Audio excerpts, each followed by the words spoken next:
CBN Vida Profissional, com Andréia Salsa.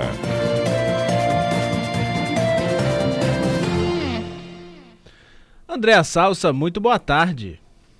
Olá, tudo bem, Aurélio? Estou aí vendo o Schaefer aqui, que eu acompanho a gente pela internet, né? Vocês já sabem. Claro. Adalberto, que ainda não está aparecendo, mas fiquei feliz que Murilo está com voz agora, né? A gente Murilo tá tá com voz. Quando eu lembro de virar o microfone, Murilo passa a ter voz, coitado. Não é? Muito bom. Hoje a gente ouviu a voz de Murilo, muito bom. E, naturalmente, boa tarde para os nossos ouvintes, né? Boa tarde, Andréia. A gente estava falando aqui anteriormente, inclusive com o Léo Carrareto, que te mandou um abraço forte. Tava ouvindo. Dia Bárbara e do Léo, dicas maravilhosas. Exatamente. Aí já explica um pouquinho o nosso tema de hoje, né? Última semana, aquela listinha do que deu certo, do que não deu certo. Vale a pena ou é perda de tempo? Olha, vale a pena se a gente fizer a coisa certa, se fizer errado é perda de tempo. Vou explicar, né? Porque tem Primeira coisa, Aurélio, antes de falar, né, por que é perda de tempo e as vantagens, né? Tem um erro que, aí falando do erro também, voltando aqui para o Léo, mas falando sobre construção de metas, né, principalmente de um ano para o outro, que é muito simbólico quando a gente faz essa passagem, a gente não celebrar, sabe, o Aurélio, porque isso serve inclusive para as lideranças também, a gente vira o ano, quer fazer a nossa lista, que é saudável, que eu super recomendo, se ela tiver, inclusive, objetividade, clareza, daqui a pouquinho vou falar um pouquinho disso, mas antes de construir uma nova lista para o próximo ano, vamos celebrar as coisas que a gente fez, porque não é brincadeira passar 12 meses trabalhando do jeito que a gente trabalha, enfrentando os desafios que a gente enfrenta, sem minimamente celebrar, né, as conquistas de 22, até para que a gente ganhe fôlego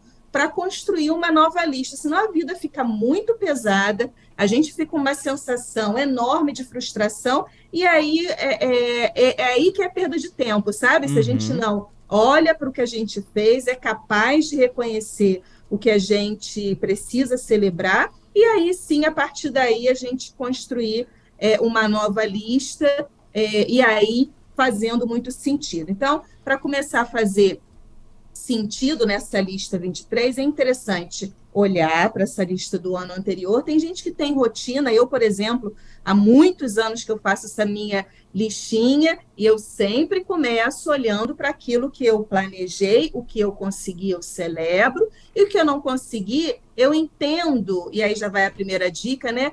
Tentar entender por que eu não consegui realizar aquela meta, se eu vou querer insistir nela para o próximo ano, o que eu deixei de fazer, eu não priorizei, eu dei o errado, que eu posso recombinar ali comigo mesmo e com o meu próprio plano, ou às vezes não faz sentido, sabe? O mundo mudou, as prioridades se reposicionaram, então eu não cumpri aquela meta e tchau, né? Eu não vou ficar sofrendo porque eu não cumpri, mas porque eu tenho que replanejar e construir outras metas. Então, o primeiro ponto é olhar para esse meu ano, ver o que eu consegui celebrar, o que eu não consegui, eu tomo a decisão se vai para 23 e se eu tenho que remanejar alguma coisa ali naquela meta para viabilizá-la em 2023. Vamos lá para o terceiro ponto, Vamos né? lá. Eu gosto de dizer que meta boa, Aurélio, é meta cumprida, tá? Porque meta que não é cumprida, e aí por isso que é quando é perda de tempo, que é quando as pessoas, e isso é um dos erros assim mais frequentes quando eu vejo os profissionais falando sobre lista de metas, que é criar uma lista longa demais. Aquela lista de 10 itens, eu não sei se a pessoa acha que se fizer uma lista grande, ela está cumprindo uma obrigação com ela mesma. Não, pelo menos uma lista grande de metas, então eu quero, né, surtir para mim o efeito de ser uma pessoa muito produtiva. E para mim isso é um erro fatal, porque quando eu vou falar idealmente o que eu acho que é interessante para o profissional, tá? Uma lista, e a gente está falando aqui naturalmente, de metas profissionais, né, da nossa vida profissional. Então, eu gosto de, no máximo, Aurélio, 3 metas para o ano, tá? 3 metas bem feitas, né? Bem feitas, Aurélio. Idealmente, eu gosto, na realidade, de 2. Porque se você for olhar para a sua vida completa, e lembrando que a vida profissional, o pilar trabalho, ele é muito importante na nossa vida, mas ele não é único, né? Então, é saudável, inclusive, que a gente estabeleça metas em outras dimensões da nossa vida, na nossa vida pessoal, na nossa saúde, né, no nosso lazer. E aí, quando você compõe a sua vida, que é um pacote completo de vida pessoal, vida profissional, saúde, lazer, e bota isso numa lista, aí a lista fica muito grande. Aí você quer botar uma lista enorme de metas profissionais e compor isso com o restante das outras dimensões. E aí, como você muito bem já adiantou, se eu estabeleço 2 metas profissionais e eu me dedico ao cumprimento dessas metas, aí a gente começa a responder que sim, faz sentido construir uma lista de metas para 2023. E aí, na hora que eu for construir, estabeleci lá as 2 ou 3 metas profissionais, eu sempre gosto de dar uma dica, que é uma construção, inclusive, que eu faço em todos os meus trabalhos de mentoring, com os meus mentorados, e a gente estabelece metas, e o meu trabalho, inclusive, são só 2 metas, a gente faz a seguinte pergunta. Vamos supor, vou dar aqui alguns exemplos, tá, Aurélio, que normalmente vem nas listas de metas de carreira. Vamos lá. Que é, eu quero conseguir um aumento salarial, isso pode ser uma meta. Eu quero ser promovido, então eu sou um analista, quero ser promovido a supervisor, ao gerente, a diretor, enfim. Eu quero mudar de empresa, então essa é uma meta, não quero mais trabalhar nessa empresa, quero mudar de empresa. Eu quero concluir os meus estudos, então ensino fundamental, ensino médio, faculdade. Eu quero aprender ou aprimorar um idioma, então eu tenho ali uma necessidade de me sofisticar um pouco mais em inglês, espanhol, seja a língua que for. Eu quero fazer uma pós-graduação, eu quero fazer uma transição de carreira, eu quero abrir o meu próprio negócio, puxando aí o tema do Léo, do empreendedorismo, enfim. Seja qualquer uma dessas metas, se a gente olha para cada uma dessas, tem muita complexidade se eu quiser realmente realizar a meta. E lista de meta, né? Meta boa, como eu disse, meta boa é meta cumprida. Então, quando inclusive, eu estabeleço... né, André, desculpa te interromper, algumas dessas metas que você trouxe aí, elas não têm como ser cumpridas em um ano só. Quais, por exemplo? Por exemplo, se eu quero fazer um MBA, uma pós-graduação, eu não vou concluir ela em um ano, que pode ser um pré-requisito para eu conseguir avançar de cargo. Então, não necessariamente em um ano eu vou concluir ela, eu posso começar ela. Isso, eu até coloquei aqui, talvez o verbo ficou ruim, né? Fazer uma pós-graduação. A ideia realmente seria iniciar uma pós-graduação, né? Então, isso a gente pode estabelecer, porque senão realmente fica igual, né? Aprimorar uma língua, um idioma. Eu não vou saber falar inglês, né, fluente, mas começar. E aí, Aurélio, exatamente porque a gente quer criar uma lista enorme, a gente nem consegue começar, né? Porque é tanta coisa que a gente colocou na lista, chega no final do ano, a gente se frustra e quando vê, talvez não conseguiu concluir nenhuma meta. Mas, independente da meta que a gente vai escolher, dessa lista, que pode ser, né, o nosso ouvinte que estabelece sua própria meta, tem uma perguntinha que eu gosto para começar a concretizar a realização da meta, que é: o que eu preciso fazer para realizar isso? Parece uma pergunta boba, Aurélio, mas quando você começa a desdobrar, né? Vamos botar aqui, eu quero mudar de empresa, tá?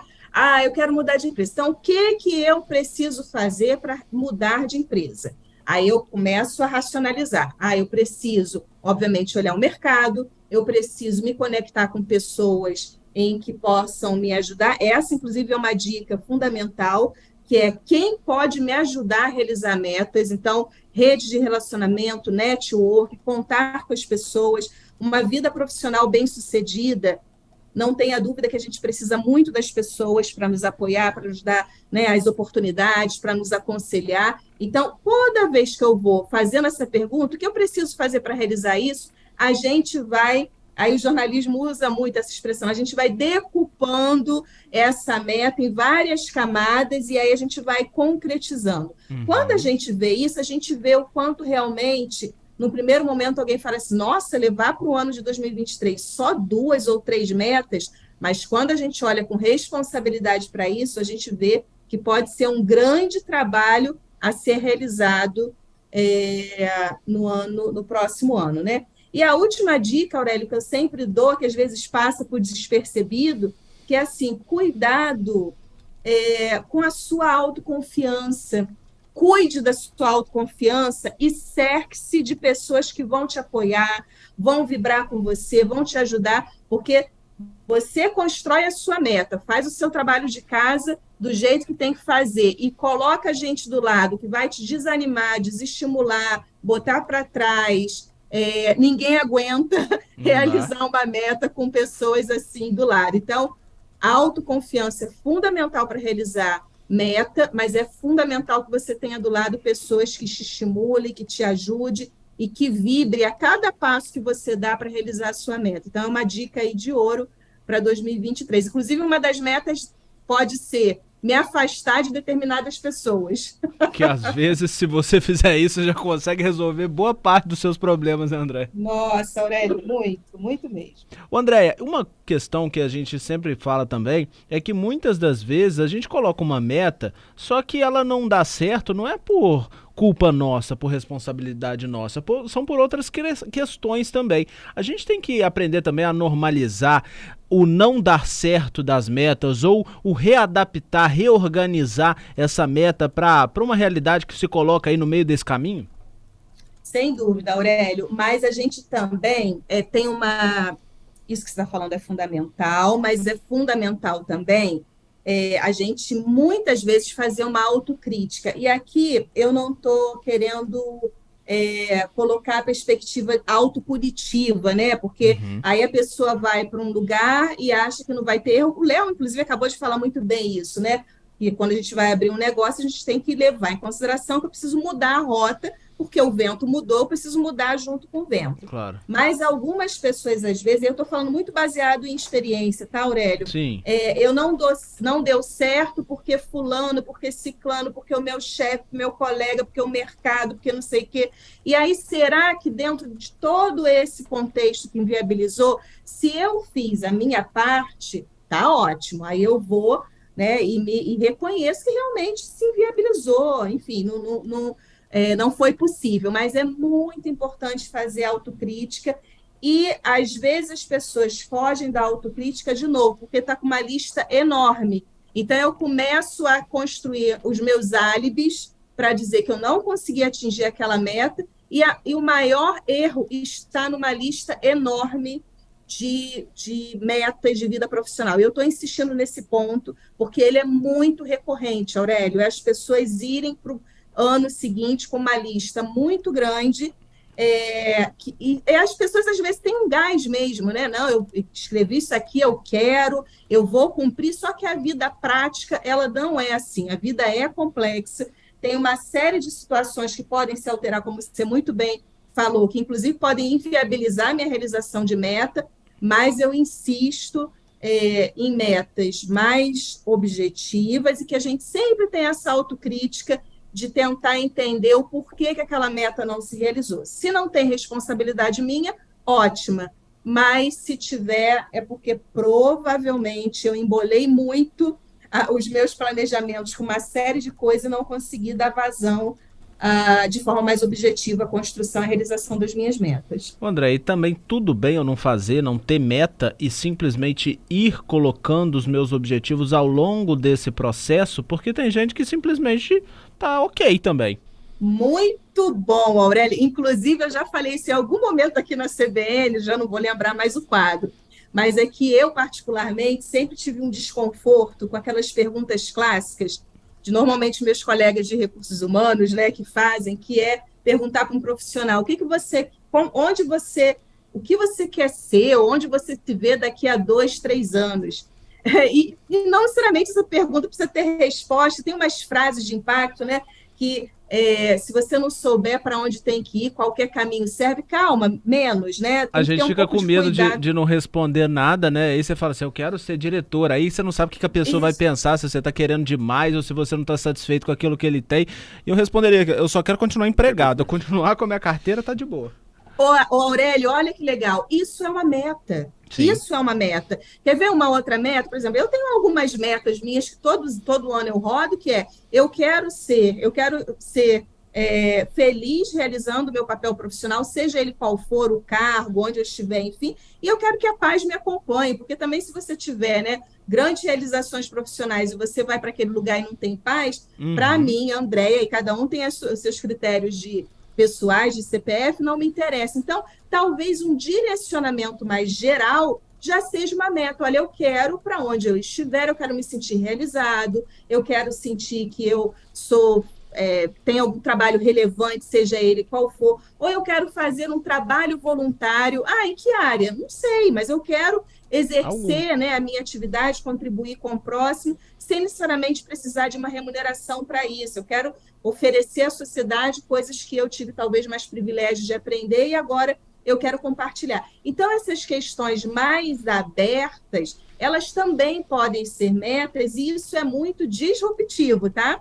Numa sociedade que quer que a gente dê nome, sobrenome, endereço, quando, onde, e às vezes, isso que você falou é uma belíssima meta. Eu quero terminar 2023 empregado, feliz, realizando minhas atividades. Pode ser que eu mude de atividade, mas eu quero estar atuante, né? Eu quero estar ali relevante dentro daquela minha atividade profissional. Isto também é uma meta e é possível acompanhar essa meta, porque quando você sentir que o teu caminho profissional está sendo desviado, você já percebeu que a meta pode não ser alcançada no final de 2023. Então, essa temática é muito interessante e eu seria capaz de ficar horas aqui, Aurélio, falando só sobre isso que você trouxe, porque ela é muito disruptiva. E a gente horas te ouvindo também, porque soma sempre muito pra gente. André, rapidinho, segundinhos pra gente encerrar. Giovanni manda pra gente uma meta desse ano que acabou correndo pro próximo ano, terminar a pós-graduação. E o Stefani, uma pergunta. Meta é o quanto vai ser materializado do seu planejamento? Porque o brasileiro não mede quase nada.